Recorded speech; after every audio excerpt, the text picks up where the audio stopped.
Hello and welcome back to my FPL channel. I am FPL Dean and today you're here for your Game Week 37 preview, early thoughts, my transfer plans, what I'm going to do with my one free transfer and 2.2 million in the bank prior to free hitting in Game Week 38. I am dead ending this week and I am open to even taking another -4 even after I took one this week and the worst triple captaincy of my career, a grand total of 6 points. We're going to delve into all these issues. I'm going to be appearing on other FPL content creators channels this week. I'll be updating on the days I'm doing that, so keep an eye out for that and make sure you join the WhatsApp group. The link is in the video description. And without further ado, please smash a like on the video, help me get to 100 likes on this video. And if you haven't already, please subscribe as well. I'm up to 1,600 subs.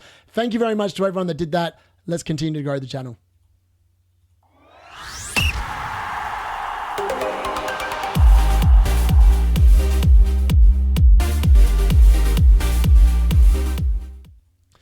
So let's have a look at how the team went in Game Week 36. And look, I can consider myself exceptionally unlucky with my chip play, right? So in Game Week 32, I played my bench boost and I had Bart Verbruggen who blanked. I had Kukurea who blanked. I think it was Dan Burn on there or someone else as well who also blanked. And then I had, from memory, Clive as well, and he blanked that week as well. So look, unfortunately, Game Week 32, where it looked really good on paper, it just sucked, and I got 6 points from my bench boost, and some people played their bench boost this week, and they got massive amounts of points. And on reflection, I think I would have played my triple captain in 32 if I knew there was going to be no more blanks in 36. So that's my own dumb decisions. And I kind of did the same thing last year where I was like really good rank and ended up just outside the top 100,000 because I decided to go a bit of a different chip strategy. In reality, I probably should have just played my triple captain in 32 and then played my bench boost in 33 or like this week. And I would have been much better off. I would actually be probably inside the top 1,000 teams. Unfortunately, it's one of those things. I've had an amazing season regardless. And even in this week alone, we can see I've had a lot of luck. And then I've also had the unluckiness of Haaland, triple captain for 6 points. That was disappointing. Cunha for 0 points. Came on, get that yellow card. I mean, that he could have had an assist early in that game, but I can't even be too mad about that. Ideally, I would have liked the extra appearance point and him lasting 60 minutes, but I had Bart Verbruggen in goal, and I made that decision to start him, and I wasn't overly confident in doing it over Raya, but there was a huge swing there. So 8 points compared to 2. I gained 6 extra points from that selection. So that in itself was really good. Then we look at Guardiola. He just did the usual thing, 6 points there. Ideally, you really wanted Ruben Diaz. I don't know what happened with that Southampton game, but Man City were off it. They were unbelievably off it. It wasn't any good. Munoz with 11 points. That was fantastic. The disappointing thing is that Dan Burns there with 11 points as well. Now, it was a straight shootout between Munoz and Burns. So I actually didn't the decision was fine. They both ended up getting the same amount of points. And Munoz was exceptionally unlucky not to get a goal. He rattled the crossbar and he was very unlucky that Sarr goal was ruled out for about a sleeve length of Mateta's shoulder being offside in the build-up. So he could have even been even bigger. Really, the player that let me down was Milinkovic. 1 point, conceding twice to Leicester. I think Forest defence, I feel very sorry for anyone that doubled up, tripled up on it. It's exceptionally unlucky, but their data has definitely fallen off. And I'm expecting now Bowen to score or return, or West Ham to score against them at the London Stadium on the weekend. I've lost all faith in Forest defenders. Let's just put it that way. Brian Mbeumo, vice captain, 6 points. And again, I took the risk here, and I knew it was a risk. And I own it. There's nothing wrong with that. But I can tell you that this card that made me do it, it's getting burnt. I'm never using this card again. It's retired. I'm going to find the one that got all the goat calls and bring that back for the final 2 weeks. So if anyone's wondering, that one's done. However, it did call Schade over Elanga. So some of the calls it made were pretty good. And even the ones that didn't get right. So Haaland over Mbeumo as triple captain. There was only 4 points. I know it's triple captain, so really it's 8. But the difference between Mbeumo and Haaland was only 4 points. So it wasn't like it was massively wrong. It was just disappointing that it was wrong. And then obviously Cunha in instead of Wood. That one hurt a bit more. So Cunha 0 points, Wood 8. In reality, what I should have done is actually done Cunha versus Watkins, because Watkins is really good this week. And I've got the money in the bank. And I had the money in the bank instead with taking the -4 to grab Watkins instead of Cunha. And I would argue that Watkins is a way better asset this week. But maybe Cunha is a really good differential this week. I'm not sure. And again, I don't really know what transfer I want to make this week, but we're going to talk about that a little bit later on. Schade was a star though. 1 goal, 11 points. That's exactly why I bought him. I was just hoping that he was going to be involved and would get a goal, and he got a goal and 11 points. I mean, that was brilliant, and that kind of made the -4 worth it, which is why my score is not as bad as what it could have been. Salah, obviously 2 points. Bowen, 8. Again, I think that's like the 5th week in a row Bowen's returned, and he's returned every week I've had him. I'm exceptionally happy with that purchase, and I think potentially he'll return the next 2 weeks as well. I think he's going to finish with a very hot run to the season. Wissa was disappointing. He had 0.63 XGI in this game, and obviously only got the 1 point. That was disappointing as well. So my forward line, of which I thought was going to be amazing, Haaland, Cunha, and Wissa, without taking the captaincy off Haaland, they combined for a grand total of 3 points. That averaged 1 point per player. That's where I was kind of let down. The people that had Watkins, the people that had Raul, the people that had Welbeck, the people that had Wood had much better functioning forward lines this week. Again, I'm pretty happy.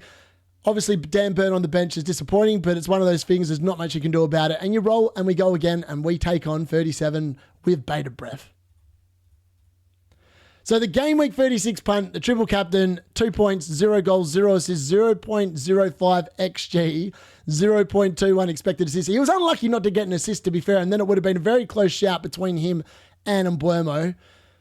But alas, it didn't work. And I just want to say that people have targeted Southampton all season long, and quite often when the big teams have played Southampton, they've actually massively underwhelmed. So Haaland's now played 2 games against Southampton. He's played the full 90 minutes, 180 minutes across the 2 games, and he's come away with 8 points. Like in other seasons, like the previous 2 seasons, we would have expected Haaland to absolutely pop off, and probably get 2 hat-tricks in these games. A bit like what he did against Ipswich and other teams earlier in the season. But I think what we've got to learn from here is Manchester City were just very poor, and they have been off all season, and this was definitely an off performance. They weren't very good at all. The good news is, though, is that Haaland played 90 minutes, and with City needing to win, he's actually probably a really good differential to still have against Bournemouth. Now, some people will say he might be rotated. Yes, he's only just back from injury, but they're chasing that Champions League spot. They dropped 2 valuable points against Southampton that they were not expecting. So for that reason, I just think that he's probably in. I just think that, I wouldn't be too worried. And I'm kind of like thinking either he goes to Watkins in my team and I take a -4 and move Clivert to Palmer, or he stays and I just roll with Haaland and hope that it comes good in the second week. And the card maybe was thinking a week in advance. That's all I can put it down to at this point in time. So the game week 37 early notes, and I just want to give a shout out to Shah Kashabmi and BBL Drizzy. They are currently joint leaders in the FPL D Unit League. The league code is obviously there on the screen. 2,546 points. They're ranked about 750 and 751st, but they are literally tied on points in the D Unit League. Will that be the case come the end of the season? There's 2 weeks to find a winner. It's going to be very interesting. And I want to give a shout out to Aaron from Dark Arts FC. Top scorer this week, played the bench boost, 91 points with a -8, given her 83 points. That's fantastic work, Aaron. Congratulations for top scoring this particular game week. Now, the table bonus again showed us that it is the king. It literally is the king. Rusk and Van Nistelrooy, who would have predicted that Leicester and Southampton would get a draw against Manchester City and Nottingham Forest. Like, are you kidding me? So I actually thought that the best managers to have this week on this chip were Pep Guardiola and Nuno. And they both returned 5 points, and yet Rusk and Van Nistelrooy have returned 10. I think that just goes to show that it is one of them chips that you just got to take it on and play it on table bonus every week. And either it's going to come in or it's not going to come in. But when it comes in, my God, it is absolutely brilliant. So Mbeumo returns, but it wasn't an amazing return. Wissa blanks. But the star of the show yet again was one Kevin Schade. He has been absolutely fantastic. And I think he's a great option for the last couple of game weeks as well. Fulham and Wolves, I think, are really good teams for Brentford to be playing. I can see a lot of goals in each of those games. Bowen continues to return. Alanga, Rogers, Eze, and Sarr, all-star as well. Lots of midfielders this week.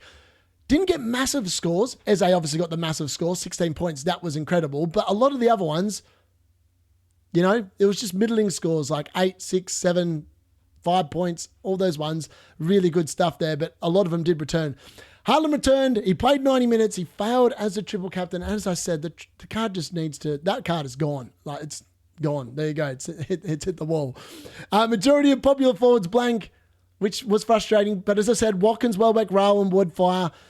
And is it even worth making moves in Game Week 37? Because I feel like the fixtures in 38 are the ones you really want to target. And we are probably going to get a lot of team leaks up until that thing.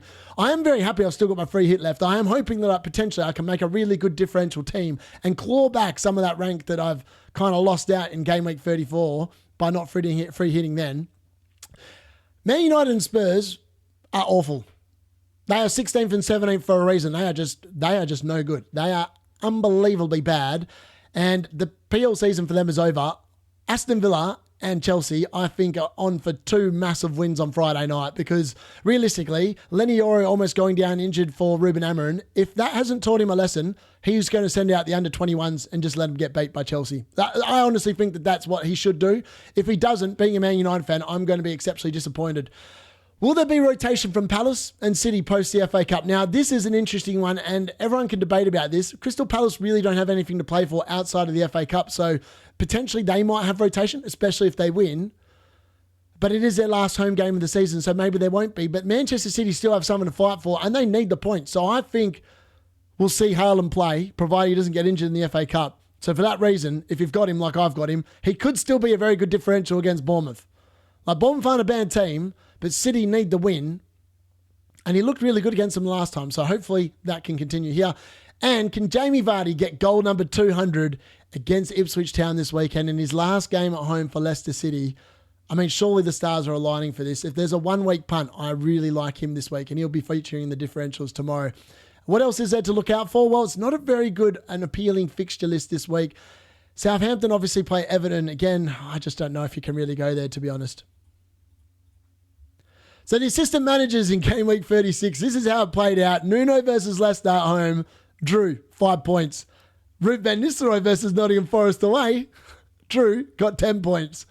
The table bonus is just, it's unbelievable how good this is. By the way, FPL just can't be bothered getting Rusk's picture. Like, it's disgraceful that you haven't got a picture of him. You've changed his name to Rusk in the game. Get a picture on him so we don't have this blank silhouette there anymore, please. But he got 10 points with that 0-0 draw against Man City. And then Pep Guardiola obviously got 5 points against Southampton as well. I just can't believe how swinging that was. Table bonus is literally the king. I've been saying it all season long. It's been my strategy, and I chased it in every single game week. And that's all you need to know. If you're on the system manager, chase the table bonus this week. Stuff these safe managers. Anything can happen at this time of the season. So my Game Week 36 star was one Kevin Schade. Again, he was the star last week, and he is definitely the star again this week. 11 points for me was huge. And the fact that I took a -4 in order to bring him in, it's kind of worth it. Like, I took the -4, but he got 7 points. Like, he still got 7 points. It was still a decent return, even taking that hit. 1 goal, 0 assist. I'm going to obviously play him against Fulham this week as well, and I'm quite happy about that. He had the 1 clean sheet. He got the 3 bonus yet again. And this week he only had an XGI of 0.39 and still delivered. So that was really good. He outperformed that quite significantly. And Brentford, FYI, kept the easiest clean sheet I've ever seen. He had an XGC of 0.09. They barely had a chance in the game, Ipswich. It was a very weird game of football. And you can probably consider yourself unlucky that Brentford didn't score more goals in that game, I think. So the captaincy choice in Game Week 36, and we are going to cover all the popular assets. So I obviously went triple captain Haaland, 0 goals, 0 assists, an XGI of 0.26 just feels bad. But it is what it is. 2 points, no good. Kevin De Bruyne, FYI, one of the most underperforming XGIs of the game week, 1.18 XGI against Southampton, came away with just the extra clean sheet point, 3 points. Not ideal, and a lot of people actually took hits or whatever to bring in Kevin De Bruyne rather than Haaland.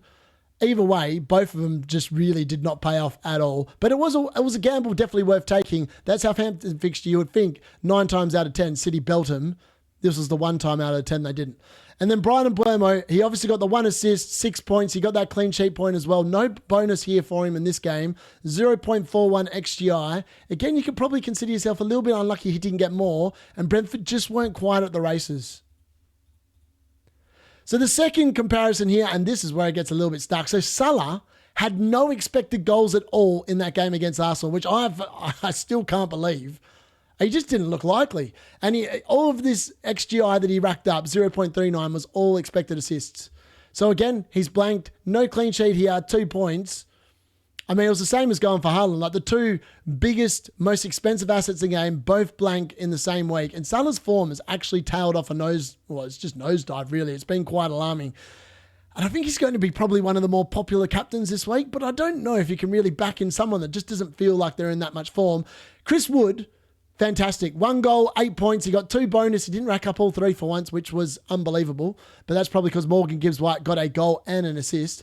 XGI of 0.74, that was really good. And again, he was definitely the forward to buy out of all the popular ones that were being brought in this week. I dodged him, and unfortunately, I dodged the points as well.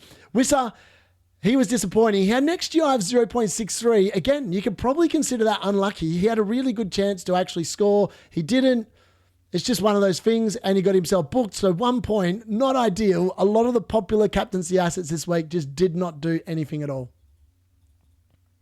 So the Game Week 37 FDR, and this is what you need to be fighting out for. So teams fighting for the UCL are on the right-hand side, which means they've still got someone to play, which means they're highly likely to be motivated, send out full-strength teams. And so we've got Manchester City, Nottingham Forest, Chelsea, Aston Villa, and then Arsenal obviously play Newcastle. Now, Chelsea play Man United, and Aston Villa play Tottenham, which I would argue are probably the 2 best fixtures to target this week. Man City have Bournemouth, which is a difficult game, and Nottingham Forest, even though it says it's a hard game for West Ham, I think that is a very neutral kind of a game now. The way that Nottingham Forest have really dived off, it looks like the pressure's getting to them. And I think they're crumbling at the exact wrong time of the season. Now, the other teams that have got good fixtures in my eyes are Everton at home against Southampton, Brentford at home against Fulham, who conceded 3 goals to Everton at home. I think Fulham are probably on the beach at this point. And then West Ham, I actually think that's a really good fixture for him. So I really like Jared Bowen-Punt again this week. He could even be a really good captaincy shout. So my potential transfers for Game Week 37 with 1 free transfer. That's all I've got, 1 free transfer. So I am open to taking some wild punts this week. So Ollie Watkins is top of the shopping list, and I've got the money to move Cunha straight to Watkins. Or I could go to Jamie Vardy and just dine all in on the Jamie Vardy party. That is also another consideration. I mean, I could drop, I think, Cunha to Vardy. It frees up enough money in order to then move Clivert to Palmer and take a mine at -4. That is possible on my team. I'm pretty confident. I think I've done the maths right. Or I could just get out of Haaland if I don't think that he's going to perform. Milinkovic is also there, and I could go for Mikolenko because honestly, maybe a defensive transfer is better. And I just think that Milinkovic, I just can't see Forest keeping a clean sheet with the form that they're in at the moment. These are the 4 potential moves. Let me know which move you like the most. Maybe I should be taking another hit. Let me know in the comments as well. I am intrigued to know. And let me know what early moves you're plotting at the moment. So the chip play, the triple captain, it definitely backfired. And we're going to cover, like, the fact that none of these assets on screen really performed says it all. Wood got 8 points and Boyamo got 6. It just wasn't a good week to play it. It is what it is. And we roll again next week.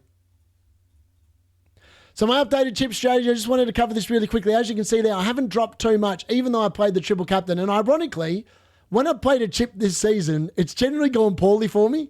So in Bench Boost 32, I actually lost 2,000 spots.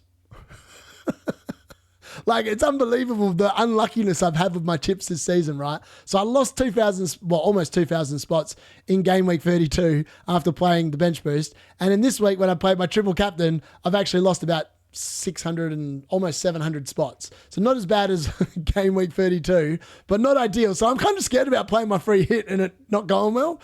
And if you go back to even the assistant manager, the first week I played that, it didn't go well. The 2 weeks after that, it did go well. It's just one of those things. I think realistically, top 10K was the start and the aim at the beginning of the season, and it's still definitely the aim. And realistically, if I muck it up from here, that's all on me. But I think I'd need a Hail Mary play to get back into the top 1K kind of conversation, which is disappointing. But finishing top 5K is still definitely on the cards, and it's definitely something I'll be looking to shore up over the next 2 game weeks. So I just wanted to show this. Team of the week. I'm going to cover this in future in my preview videos. Ramsdale 10 points, Wan-Bissaka 12, Burn 11, Munoz 11, Keane 9. Like, who actually played any of them outside of Munoz? Congratulations. In the midfield, Eze, lots of people had him. A lot of people might have had Gibbs White. Not many people had Schade like I did. Again, Tonali. I mean, who would have thought that he was going to be the Newcastle asset that did really well this week? And then Souček, 10-pointer. I did actually say that I really quite fancied West Ham, and Souček was a really good buy, but honestly, you couldn't have predicted that. And then Raul Jimenez is the best scoring forward with 9 points up front. I mean, Watkins also got 9 points. It could have been either. They've given it to Raul in this lineup. And this is how my team's looking for game week 37 at the moment. So we've got Raya in goal against Newcastle at home, which doesn't feel good, but Verbruggen's definitely not starting against Liverpool, even though you could argue that maybe Liverpool on the beach a little bit, considering they've won the title. Maybe they're going to save their last good performance for game week 38. Munoz obviously is at home against Wolves. So ideally, the most logical transfer would just be to trade Cunha for Watkins and just use my money up and just leave it at that, and then just play Watkins, Wissa, Haaland, and Mbeumo, Salah, Schade, Bowen, Munoz, Guardiol, Cucurella, Raya. Because then I don't have to worry about Cunha potentially cancelling out Munoz's thing. Obviously, that I am benching Milinkovic, but I think Cucurella against Man United, I expect them to keep a clean sheet against Man United, I'm being brutally honest. Dan Burn, unfortunately, is probably sitting last man on the bench, even after he scored 11 points. That's how the team's looking.